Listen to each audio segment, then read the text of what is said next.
Bacaan dari kitab Kejadian.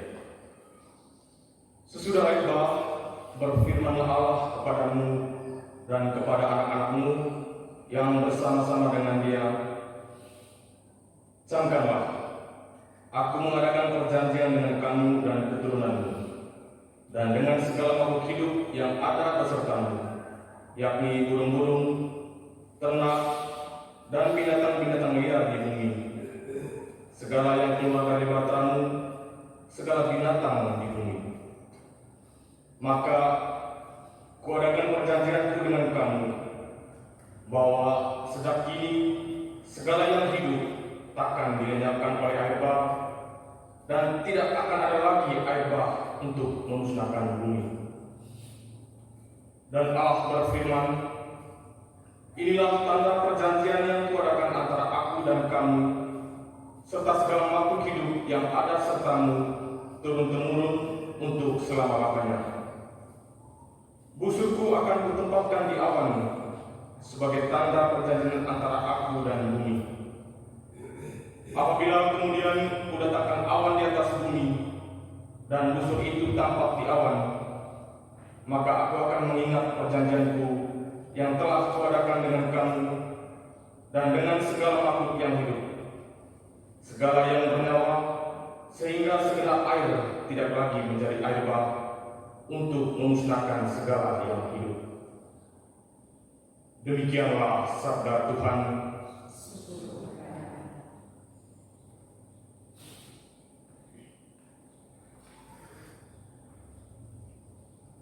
Tuhan adalah kasih setia bagi orang yang berpegang pada perjanjiannya.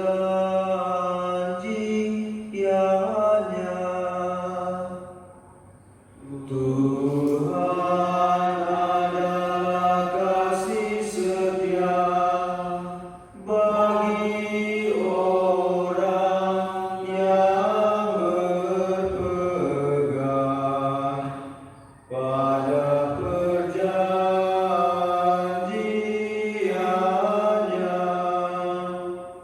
Tunjukkanlah lorong-lorong-Mu kepadaku, ya Tuhan.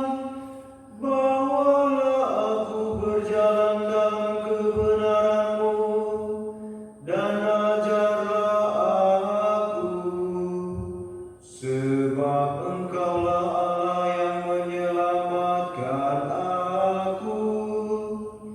Engkau ku nanti-nantikan sepanjang hari. Tuhan adalah kasih setia bagi orang yang berpegang pada perjanjiannya.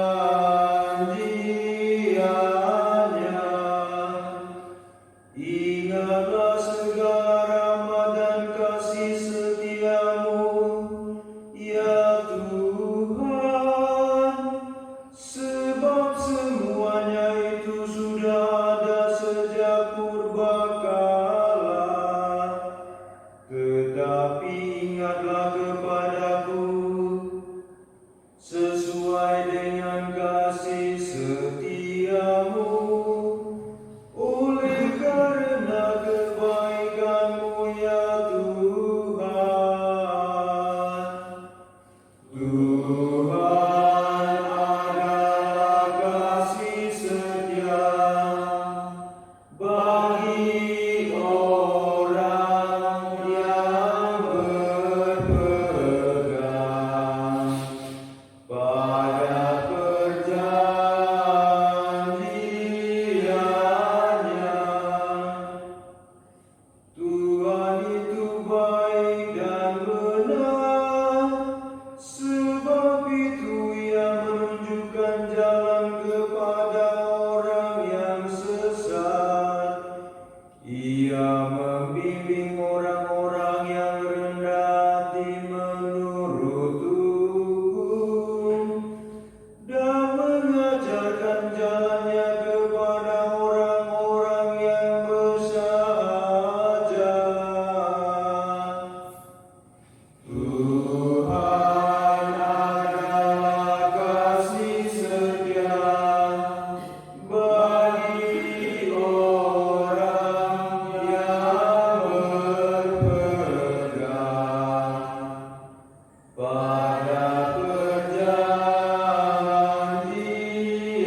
Bacaan dari surat pertama Rasul Petrus. Saudara-saudara terkasih, Kristus telah mati satu kali untuk segala dosa kita. Ia yang benar, yang telah mati untuk orang-orang yang tidak benar, supaya ia membawa kita kepada Allah. Ia telah dibunuh dalam keadaannya sebagai manusia, tetapi dibangkitkan menurut roh, dan di dalam roh itu juga ia pergi memberitakan Injil kepada roh-roh yang di dalam penjara, yaitu roh-roh mereka yang pada masa Nuh tidak taat pada Allah, ketika Allah tetap menanti dengan sabar, sedang mempersiapkan bahteranya, di mana hanya sedikit, yaitu 8 orang yang diselamatkan dari air bah itu. Air itu melambangkan pembaptisan yang kini menyelamatkan kamu, bukan dengan membersihkan kenajisan jasmani, melainkan dengan memohonkan hati nurani yang baik kepada Allah berkat kebangkitan Yesus Kristus yang telah naik ke surga dan kini duduk di sebelah kanan Allah, setelah ia menaklukkan segala malaikat, kuasa dan kekuatan kepadanya. Demikianlah sabda Tuhan.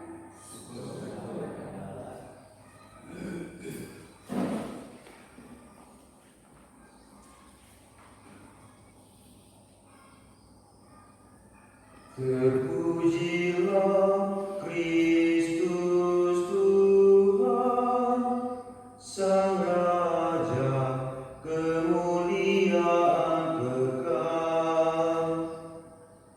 Terpujilah Kristus Tuhan, Sang Raja, kemuliaan kekal. Manusia hidup bukan saja dari roti, melainkan juga dari setiap sabda Allah. Terpujilah Kristus Tuhan, Sang Raja, kemuliaan kekal.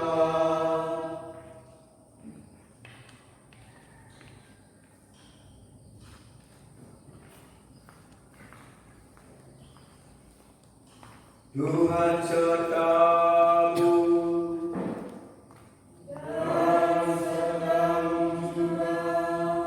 Inilah Injil Yesus Kristus menurut Markus. Dimuliakanlah Tuhan. Sekali peristiwa, Roh memimpin Yesus ke padang gurun. Di padang gurun itu, selama 40 hari Yesus dicobai oleh iblis.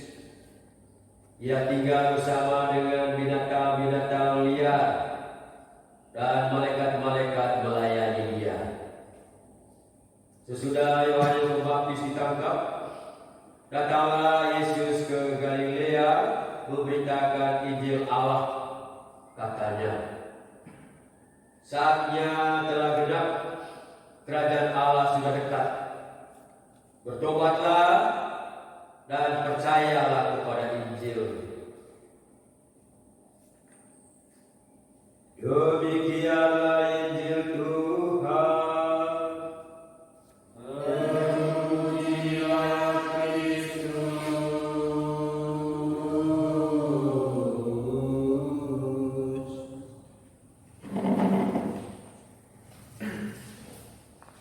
Bapak Ibu, saudara-saudari, umat beriman sekalian yang saya kasihi dalam Tuhan. cobaan atau godaan adalah suatu kenyataan dalam hidup kita umat manusia. Artinya bahwa kita manusia tidak akan pernah luput dari cobaan dan godaan dalam hidup.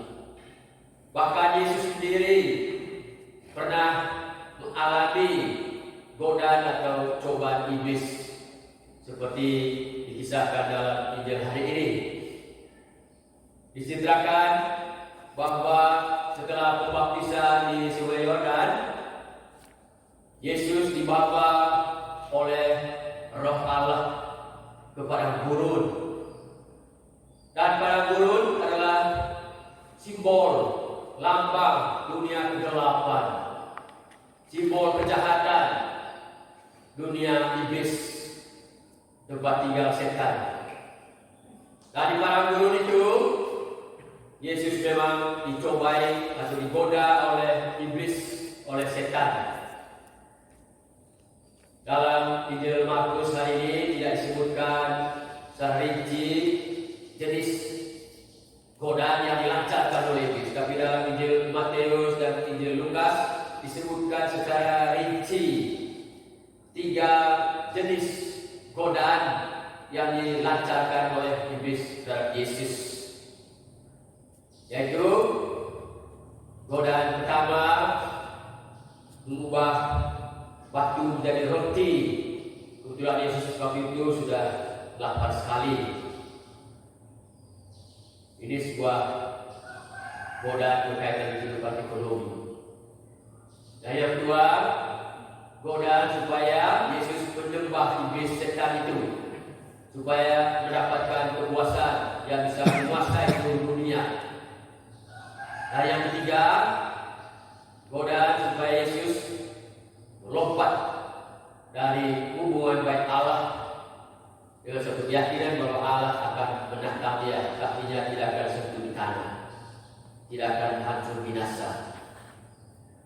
Dan ketiga jenis godaan ini dapat dipahami sebagai godaan yang berkaitan dengan hal-hal duniawi, harta kekayaan, jaminan ekonomis, kemudian godaan untuk mendapatkan jabatan, kedudukan atau kekuasaan, dan godaan untuk mendapatkan popularitas, ketenaran dengan cara mudah. Dan godaan yang dilancarkan ini dimaksudkan supaya Yesus utamakan 3 hal utama ini, 3 hal penting ini dalam kehidupan manusia. Dan dengan itu mengabaikan tugas pokoknya, misinya dalam pengabdian kepada Bapaknya, yaitu untuk menyelamatkan manusia. Dengan Yesus mengutamakan 3 hal itu sesuai godaan iblis, maka Yesus lupa tugas pokoknya, tugas utamanya, misinya dunia ini. Dengan kata lain, diminta supaya Yesus mengabaikan kehendak Allah. Inilah inti setiap godaan setan, godaan iblis, yaitu melawan Allah. Tapi terhadap godaan iblis ini, Yesus tampil sebagai pemenang. Dia bisa mengatasi setiap cobaan dan godaan iblis itu. Mungkin kita bertanya, apa kiat atau rahasia keberhasilan Yesus dalam mengatasi setiap godaan setan ini? Yang pertama sekali, cara Yesus dalam mengatasi godaan adalah dia tetap utamakan kehendak Allah. Dia menunjukkan kesetiaan dan ketaatan dalam melaksanakan kehendak Allah-Nya. Dan yang kedua, dia terbuka terhadap tuntunan dan bimbingan Roh Kudus, Roh Allah yang telah menuntun dia kepada guru. Dia tetap terbuka, dia tetap dibimbing, dituntun oleh Roh Allah dan memampukan Yesus untuk mengatasi setiap godaan iblis. Dan yang ketiga, yaitu dengan firman atau sabda Allah. Terhadap setiap godaan setan, Yesus selalu mengatakan ada tertulis atau ada firman. Inilah senjata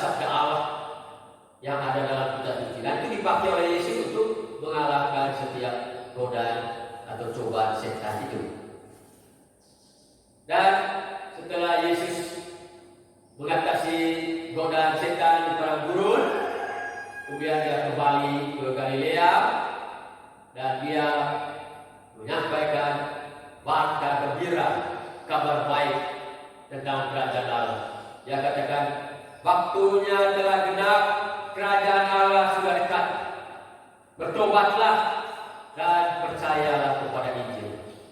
Inilah misi utama Yesus, memberitakan kabar baik tentang kerajaan Allah.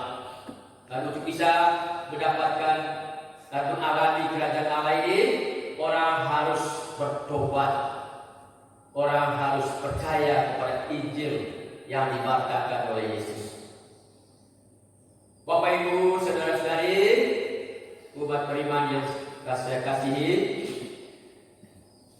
cobaan atau godaan selalu ada dalam kehidupan kita manusia. Dan hal ini juga diberi awasan peringatan oleh Rasul Petrus yang mengatakan, sadarlah dan berjaga-jagalah, karena lawanmu si iblis, si setan itu berjalan keliling seperti singa yang mengaum-ngaum mencari mangsanya. Dia selalu siap menerkam mangsa, dan mangsa iblis itu adalah kita manusia ini. Dia selalu siap menerkam kita lewat ujung rayuannya. Tapi Rasul Petrus memberi nasihat, lawanlah dia dengan iman yang teguh. Jadi cobaan dan godaan iblis yang dilancarkan kepada kita sama juga seperti yang dilancarkan kepada Yesus, berkaitan dengan 3 hal pokok, berkaitan dengan soal harta kekayaan, jaminan ekonomis, demikian juga berkaitan dengan jabatan, kedudukan, kekuasaan, atau juga berkaitan dengan prestise, ketenaran, popularitas. Kita mempunyai kecenderungan untuk mendapatkan dan mengumpulkan harta kekayaan sebanyak-banyaknya, bahkan dengan cara lewat kejahatan atau menghalalkan segala cara, termasuk misalnya lewat perampokan, pencurian, lewat korupsi. Ini bentuk-bentuk godaan iblis. Kalau ada yang melakukan pencurian, melakukan korupsi, berarti dia sudah terjerumus dalam godaan iblis. Demikian juga untuk mendapatkan kekuasaan. Kadang-kadang juga dengan menghalalkan segala cara, iblis membujuk orang untuk mendapatkan kekuasaan dengan cara-cara yang tidak baik. Itu juga berkaitan ketenaran, popularitas. Ada yang juga dengan cara mudah dalam pintas untuk mendapatkan ketenaran, atau selalu mempunyai kecenderungan untuk makan puji, suka dipuji orang. Ini semua ada sudah tergoda oleh iblis. Semua hal ini memang penting dalam kehidupan kita manusia, tapi kita tidak boleh mengutamakan itu. Kalau kita sampai mengutamakan ketiga hal ini, dan dengan itu kita mengabaikan perintah dan kehendak Allah, apalagi sampai melupakan Allah karena mengejar harta kekayaan, mengejar kekuasaan, maka kita sudah terjerumus ke dalam dosa. Kita sudah tergoda oleh iblis. Maka Bapak sekalian, terhadap godaan-godaan yang dilancarkan oleh iblis ini terhadap kita, kiranya kita juga bisa belajar dari Yesus. Kita mengikuti pola dan cara yang sudah dilakukan oleh Yesus dalam menghadapi setiap godaan dan cobaan itu, yaitu supaya kita selalu mendekatkan diri dengan Tuhan, tetap setia dan taat pada perintah dan kehendak Allah. Dan itu kita lakukan lewat ketekunan kita dalam doa, bersatu dengan Tuhan, dalam doa, dalam Ekaristi, dalam mengikuti semua perintah dan ketetapannya. Demikian juga seperti yang dilakukan oleh Yesus, lalu terbuka terhadap bimbingan Roh Kudus, membuka diri, membuka hati kita bagi rahmat Roh Kudus. Biarkan Roh Kudus bekerja dalam diri kita dan memampukan kita untuk mengatasi semua godaan dan cobaan yang dilancarkan oleh iblis itu. Dan yang ketiga, seperti Yesus juga yaitu dengan senantiasa mengandalkan firman Allah. Baca kitab suci, firman Allah adalah senjata andalan kita dalam menghadapi setiap godaan dan cobaan iblis.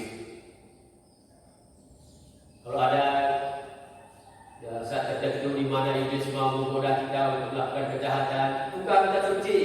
Apa yang dikatakan dalam kitab suci? Kita buka kitab suci dan selesai.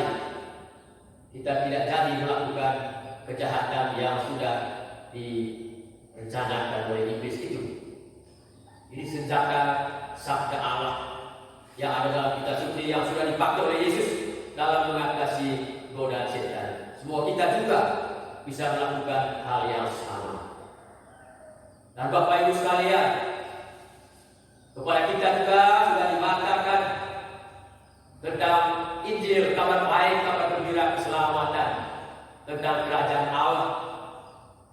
Hari itu kepada kita diminta untuk senantiasa utamakan nilai-nilai kerajaan Allah, yaitu mewujudkan kesetiaan, kedamaian, kejujuran, keadilan, kebenaran dalam kehidupan kita setiap hari. Dan untuk itu kita harus mampu melepaskan semua kebiasaan dan cara hidup lama kita yang mungkin diwarnai dosa, kejahatan, karena iri, benci, dendam kepada orang lain, mungkin karena sikap tidak adil terhadap bersama, tidak jujur dalam kehidupan bersama. Dan untuk semua itu kita perlu bertobat seperti dikatakan Yesus hari ini. Bertobatlah dan percaya pada Injil. Kita harus bertobat istimewa dalam masa Prapaskah ini, masa puasa dalam masa tobat.